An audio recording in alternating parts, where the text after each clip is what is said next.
வேடிக்கை ஆசை சீரியலில் இனி நடக்க போகுது அப்படின்னு தான் பார்க்க போகிறோம். வித்தியாட்ட ஒரு பக்கத்து வீட்டு அக்கா வராங்க. உனக்கு வித்தியா ஒரு நல்ல ஒரு செய்தியை சொல்ல போகிறேன் அப்படிங்கிறாங்க.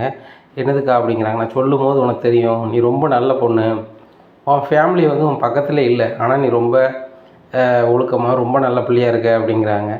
என்ன இப்படி சொல்கிறீங்க? நான் அப்படிலாம் இல்லையே, நான் வந்து வாய் பேச தானே செய்வேன் அப்படிங்கிறாங்க. இல்லை, எல்லா பிள்ளைகளும் வாய் பேச தான் செய்யுது, மற்றபடி இந்த வயசில் உள்ள சேட்டை எதுவுமே எனக்கு இல்லைம்மா, நல்ல பிள்ளையாக இருக்க, உனக்கு ஒரு சூப்பர் பரிசு ஒன்று தர போகிறேன் அக்கா அப்படிங்கிறாங்க. அப்படியாக்கா, சரி ரைட் அப்படின்னு சொல்லிட்டு கிளம்பி போகிறாங்க. இந்த சூழ்நிலை அந்த அக்கா வந்து அவங்க ஃபேமிலியில் பேசுகிறாங்க. எங்கள் பக்கத்து வீட்டில் ஒரு பொண்ணு பிஇ ஐடி படித்த ஒரு பொண்ணு இருக்குது. அந்த பிள்ளை வேலைக்கெல்லாம் நல்லா போயிட்டுருக்கு, நல்ல பிள்ளை. கஷ்டப்பட்ட குடும்பத்தில் பிறந்தா கூட நல்லா ஒழுக்க வழக்கமான உள்ள பிள்ளை, நல்லா உழைக்குது வைக்குது, தனியாக வீடு எடுத்து இருக்குது, பக்கத்துலேயே தான் இருக்குது.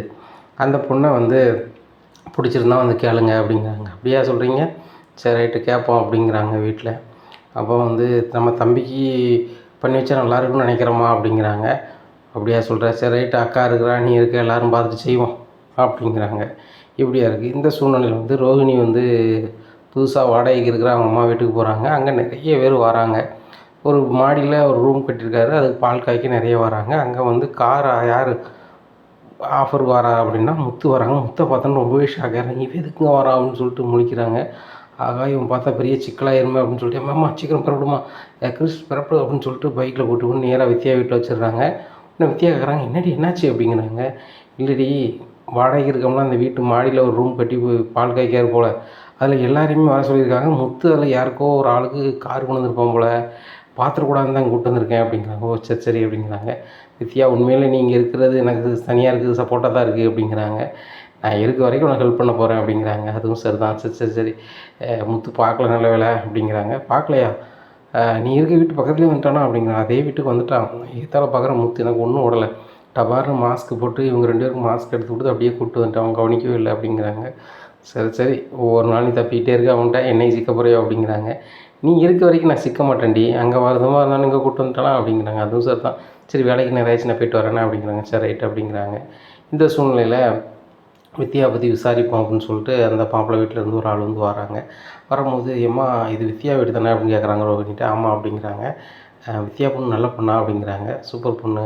இன்னும் விஷயம் அப்படிங்கல, அந்த பொண்ணை வந்து என் தம்பிக்கு வந்து சொன்னாங்க. என் தங்கச்சி ஒருத்தி சித்தி மகன் இங்கே இருக்கிறாங்க, அவங்க தான் வந்து சொன்னாங்க, என் தம்பிக்கு வந்து அந்த பொண்ணை கட்டி வச்சா சூப்பராக இருக்கும், அவனும் பிஇ ஐடி தான் படிச்சிருக்கான், 2 பேரும் ஐடி படிச்சிருக்காங்க, பிள்ளை நல்லா கஷ்டப்பட்ட பிள்ளையாக இருந்தாலும் ஒழுக்கமான பிள்ளை அப்படின்னு சொன்னாங்க, அதனால் பேசி கல்யாணம் முடிச்சு வைக்கலான்னு பார்க்குறோம் அப்படிங்கிறாங்க. இங்கே ரோஹிணிக்கு சந்தோஷம் வருது. ரைட், அவளுக்கு கல்யாணம் ஆகட்டும் அப்படின்னு சொல்லிட்டு அதுக்கப்புறம் தான் யோசிக்கிறாங்க. ஆகா, அவளுக்கு கல்யாணம் ஆயிடுச்சுன்னா நம்ம அவள்கிட்ட ஹெல்ப்பும் கேட்க முடியாது, அவள் சம்பளத்தை தானும் சொல்ல முடியாது, வார புருஷன் எப்படியும் அவன் தர விட மாட்டான். அதுபோக இவ தனியாக இப்போ வீடு எடுத்து தங்கியிருக்கா, நம்ம அம்மாவுக்கு உடம்பு சரினாலும் இவட்ட கொண்டு வச்சுக்கலாம். இப்போ யாராவது அந்த வீட்டுக்கு முத்து மாதிரி யாராவது நம்ம ஃபேமிலியிலேருந்து வந்துட்டால் கூட அங்கே நம்ம இங்கே குட்டி கொண்டு வச்சுக்கலாம், எல்லாம் வித்தியாக கல்யாணம் முடியாமல் இருந்தால் தான் நடக்கும் அப்படின்னு சொல்லிட்டு ரொம்ப யோசிக்கிறாங்க. அப்போ கேட்குறாங்க, ஏம்மா ரொம்ப யோசிக்கிறேன், அந்த பொண்ணை பற்றி கேட்டோன்னா ரொம்ப யோசிக்க என்னம்மா அப்படிங்கிறாங்க. இல்லை இல்லை, இந்த பொண்ணு உங்களுக்கு செட் ஆகாது அப்படிங்கிறாங்க. ஏன் செட் ஆகாது அப்படிங்கிறாங்க. உடனே இல்லை உங்களுக்கு செட் ஆகாதுன்னா புரிஞ்சுக்கோங்க அப்படிங்கிறாங்க. இல்லை, எதுன்னு நீங்கள் ஓப்பனாக சொல்லிட்டீங்கன்னா நல்லாயிருக்கும் அப்படிங்கிறாங்க. நான் ஃப்ரெண்டு தான், நானே சொல்லக்கூடாது, உங்கள் பையனுக்கு நல்ல பொண்ணை பார்த்து வைங்க, இந்த பொண்ணு செட் ஆகாது, இந்த பொண்ணு ஏமாற்றிட்டு தெரியுது, நிறைய விஷயம் இந்த பிள்ளைய பிரச்சனை இருக்குது, நிறைய பிரச்சனை வகையில் அந்த பிரச்சனையை பற்றி நீங்கள் அவன் வேலை பார்க்குற இடத்துல போய் விசாரிச்சு பார்த்தா தான் தெரியும். அந்த பிள்ளை மேலே ஏகப்பட்ட கெட்ட பேர் இருக்குது, அதனால் வேணாம், நீங்கள் வேறு இடத்துல நல்ல பொண்ணாக பாருங்கள் அப்படிங்கிறாங்க. உன் ஃப்ரெண்டாமா அது அப்படிங்கிற. ஆமா அப்படிங்கிறாங்க. சாரி, இப்போ ஒன்ட்டே விசாரிக்கிற மாதிரி போச்சு அப்படிங்கிறாங்க. இல்லை, உங்கள் பையன் தப்பிச்சாங்கன்னு வச்சுக்கோங்க, இந்த பொண்ணு வேணாம் அப்படிங்கிறாங்க. சரி சரி சரி, ரொம்ப நல்லது போ, நல்ல வேலை எங்கள் சித்திமாவை சொன்னான்னு சொல்லிட்டு என் தம்பிக்கு நான் கட்டி வைக்காமல் போயிட்டேன். சரி தான் விசாரிச்சு வரணும் தான் வந்தேன், நானும் அம்பத்தூரில் தான் இருக்கேன், தான் வந்தேன் அப்படிங்கிறாங்க. சரி சரி சரி அப்படிங்கிறாங்க. அதனால் போயிடுறாங்க. அப்போ தான் ரகுன்னு நினைக்காங்க, ரைட்டு அனுப்பி விட்டாச்சு, வித்யாவுக்கு கொஞ்சம் நாளைக்கு நம்ம கல்யாணம் முடியாமல் மாதிரி தான் பார்த்துக்கணும், அப்படி பார்த்துக்கிட்டா தான் நல்லாயிருக்கும், இல்லைன்னா சரியே வராது அப்படின்னு நினைக்கிறாங்க. இந்த சூழ்நிலையில் ரோஹிணி கால் பண்ணுறாங்க வித்யாவுக்கு. வித்யா, இன்றைக்கி பூரா அம்மா இங்கே இருக்கட்டும், நாளைக்கு நான் கூப்பிட்டுக்கிறேன் அப்படிங்கிறேன். சரிடி அப்படிங்கிறாங்க. அம்மா இருந்துக்கோ, ஃப்ரெஷ் இருந்துக்கா, நான் கிளம்புறேன் அப்படின்னு சொல்லிட்டு கிளம்புறாங்க, வீட்டுக்கு போகிறாங்க. அப்போது மனோஜ் கேட்குறாங்க, என்ன ரோஹிணி நீ பார்லர் நீ போலையா அப்படிங்கிறாங்க. ஆகா, தெரிஞ்சு போலையா அப்படின்னு சொல்லிட்டு, என்ன மனோஜ் அப்படிங்கிறாங்க. இல்லை, பார்லருக்கு போனால் ரொம்ப அசதியாக வருவேன், இப்போ ரொம்ப கூலாக வரையா தான் கேட்குறேன் அப்படிங்கிறாங்க. இல்லை மனோஜ் வேலை கொஞ்சம் வழியில அப்படிங்கிறாங்க. அப்படியா சரி, பார்லருடைய வரவு செலவுலாம் யார் பார்க்க அப்படிங்க, நான் தான் பார்க்குறேன் அப்படிங்கிறாங்க. அப்போ நீ பார்லரே போகாமல் இங்கே வந்துட்டாங்கன்னா எப்படி அப்படிங்கிறாங்க. நாளைக்கு போனோன்னா கணக்கு ஒழுங்காக ஒப்படைச்சிருவோம்ல அப்படிங்கிறாங்க. இங்கே பாரு ரோகிணி, உங்க பார்லரில் வந்து சிசிடிவி இல்லைன்னு நினைக்கிறேன். இப்போ புதுசாக அதுவும் நான் வாங்கி விற்கிறேன். என்ன, நம்மளுக்கு கம்மியான விலையில் தான் வந்திருக்கு. இந்த ஃபர்னிச்சர் பொருளோட அதுவும் சேர்த்து விற்கிறேன். அதனால் நீ வந்து நாளைக்கு ஒரு 4 செட்டை வாங்கி சுற்றி மாட்டி விட்ரு. அங்கே என்ன நடக்குதுன்னு நம்ம பார்த்துக்கலாம் அப்படிங்கிறாங்க. உடனே சரி மனோஜ், நான் பார்த்துக்கிறேன் அப்படிங்கிறாங்க. இல்லை ரோகிணி, மாட்டியே ஆகணும் நாளைக்கு அப்படிங்கிறாங்க. ஏன் மனோஜ் அப்படிங்கிறாங்க. இல்லை, இங்கேயும் உனக்கு பிஸ்னஸ் நடக்குது, அங்கேயும் நடக்குது, 2 பக்கம் ஒரே இடத்துல வந்து பார்த்துக்கலாம்ல. இப்போ நீ அங்கே என்ன நடக்குதுன்னு சொல்லிட்டு நம்ம ஃபர்னிச்சர்லேருந்தே பார்த்துக்கலாம். இல்லை அங்கேருந்து கூட இங்கே என்ன நடக்குதுன்னு பார்த்துக்கலாம். யாரையும் ஏமாற்றி யாரும் செய்ய முடியாதுல்ல அப்படிங்கிறாங்க. அதுவும் சரிதான் அப்படின்னு சொல்லிட்டு மனசுக்கு நினைக்காங்க. அதுக்கு பார்லர் ஏன் பார்லராக இருக்கணுமே, அங்கே நான் வேலையாக பார்க்கேன், நான் நினச்சா சிசிடிவி கேமரா வைக்க முடியுமா, வாய்ப்பு இல்லைல்ல அப்படின்னு சொல்லிட்டு மனசுக்கு நினைக்கிறாங்க. சரி மனோஜ், அதை பார்த்துக்கலாம், பார்லருக்குலாம் அதிக செலவு பண்ண வேண்டாம் மனோஜ், நானே இப்போ பார்லரே வேறு இடத்துக்கு மாற்றிடலான்னு பார்க்குறேன், அதில் இருக்குது கேமரா அப்படிங்கிறாங்க. இல்லை ரோகிணி, இருக்க வரைக்கும் வச்சுக்கலாமே அப்படிங்கிறாங்க. சரி விடுங்க, அப்புறம் பார்த்துக்கலாம் அப்படிங்கிறாங்க. சரி ரோகிணிப்பா, சாப்பிடுவோம், இன்றைக்கி பிரியாணி நினைக்கும் வீட்டில் செம மனமாக இருக்குது. என்னென்னு தெரில, முத்து வந்து பிரியாணி நைட்டு வேணாம்மா, நான் அவனே வாங்கிட்டு வந்து அவன் பொண்டாட்டி கூட இருந்தே சமைச்சிருக்கான், மன செமையாக வருது எப்படின்னு தெரில அப்படிங்கிறாங்க. முத்தா சமைச்சாரு அப்படிங்கிற, இல்லை சமைச்சது மீனா தான் சமைச்சா, இவன் ஹெல்ப் பண்ணிட்டு இருந்தான் அப்படிங்கிறாங்க. சரி வாங்க அப்படின்னு சொல்லிட்டு போகிறாங்க. அங்கே விஜயாவை சாப்பிட உட்காந்துட்ருக்காங்க. இம்மா சாப்பிடுவோம் அப்படிங்கிறாங்க. ஆமாடா வாடா அப்படின்னு சொல்லிட்டு போய் சாப்பிட்றாங்க. சாப்பிட்டு இன்றைக்கி பரவாயில்லாமல் வச்சுருக்கா அப்படிங்கிறாங்க. ஏம்மா உண்மையில் நல்லா தான் இருக்குது அப்படிங்கிறாங்க மனோஜ்.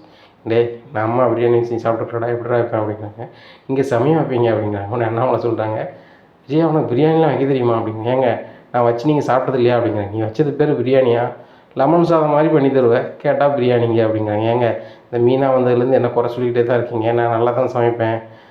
ரோஹிணி, நான் நல்லா தான் சமைப்பேன் அப்படிங்கிறேன். சரி ஆண்டி, நீங்கள் நல்லா சமைப்பேன் நான் நம்புகிறேன், ஒரு நாள் உன்னை சமைச்சு தரேன், என்னம்மா நீ சாப்பிடுவேன் அப்படிங்கிறாங்க. ஏன் ஆண்டி அப்படிங்கிறாங்க. ஏம்மா நல்லா தான் பண்ணுவேன் அப்படிங்கிறாங்க. சரி ஆண்டி அப்படிங்கிறாங்க. இங்கே சுருதி சிரிக்கிறாங்க. ஏன் சுருதி சிரிக்கிற அப்படிங்கிறாங்க. இல்லை ஆண்டி, பிரியாணி நல்லா பண்ணுவேன்னு சொல்கிறீங்க, ஒரு நாள் பண்ணி தர மாட்டேங்கிங்களே, அதை நினச்சேன் சிரித்தேன் அப்படிங்கிறாங்க. இப்போ அவங்களுக்கு எல்லாத்துக்குமே ஒரு நாள் சூப்பராக பிரியாணி பண்ணித்தரேன், இவன் நம்ம பிரியாணி பண்ணுறா, இதை விட நான் பல மடங்கு சூப்பராக பண்ணுவேன் அப்படிங்கிறாங்க. சரி ஆண்டி அப்படிங்கிறாங்க. மீனா வந்து சிரிச்சுக்கிறாங்க.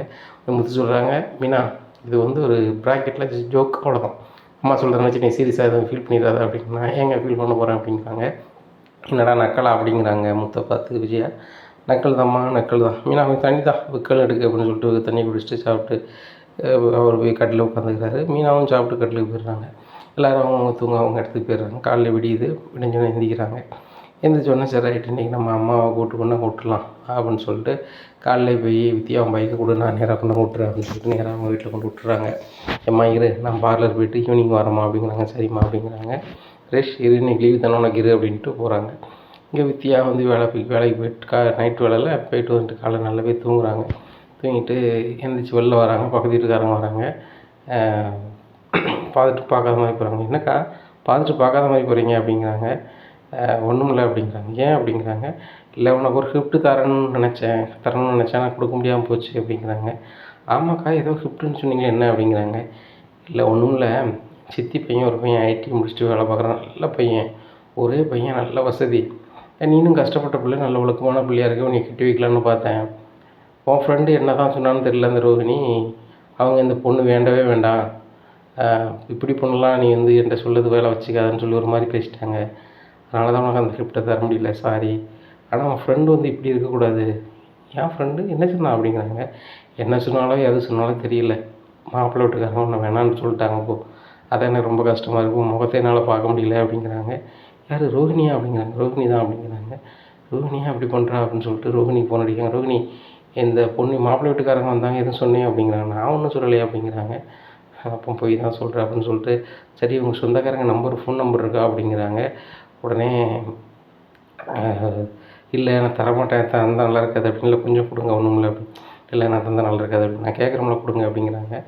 இங்கே வித்யாவுக்கு ரொம்பவே மனசு கஷ்டமாக இருக்குது. நம்மளுக்கும் காலகாலத்தில் கல்யாணம் முடியும், நம்மளும் குடும்பத்தோடு இருக்கலாம்னு நினைக்கிறோம். அந்த ரோஹிணி கெடுக்கிறாள், உண்மையிலே ரோஹிணி தான் கெடுதலாம் நமக்கு தெரியணும் அப்படின்னு சொல்லிட்டு நினைக்கிறாங்க. உடனே அந்த நம்பரை வாங்கி கால் பண்ணுறாங்க. ஹலோ, நான் ரோஹிணி பேசுகிறேன், இந்த வித்யாவோட ஃப்ரெண்டு அப்படிங்கிறாங்க. ஏம்மா நீ சொன்ன மாதிரியே நான் பொண்ணை பிடிக்கல, இப்படி பொண்ணை பார்த்து என் தம்பிக்கு கட்டி வைக்க பார்த்தியா, உன் கூட பிறந்த தம்பி நான் அப்படி செஞ்சிருப்பியா அப்படின்னு சத்தம் போட்டேன். சரி நீ சொன்னதுனால நான் தப்பிச்சம்மா, ரொம்ப நன்றிம்மா அப்படிங்கிறாங்க. உடனே ஃபோனை கட் பண்ணிடுறாங்க வித்யா. ஓ ரோகிணி தான் எல்லாம் சொல்லியிருக்காளோ, ரொம்ப நல்லா இருக்குது, அவளுக்காக நான் எவ்வளோ ஹெல்ப் பண்ணியிருக்கேன், அவள் எனக்கு துரோகம் பண்ணிகிட்ருக்கானே அப்படின்னு சொல்லிட்டு ரொம்ப ஃபீல் பண்ணுறாங்க. நீ என்ன நடக்கும் அப்படிங்கிறத பொறுத்து வந்து பார்க்கலாம். நம்ம சேனலை நீங்கள் மறக்காமல் லைக் அண்ட் சப்ஸ்கிரைப் பண்ணுங்கள். நன்றி, வணக்கம்.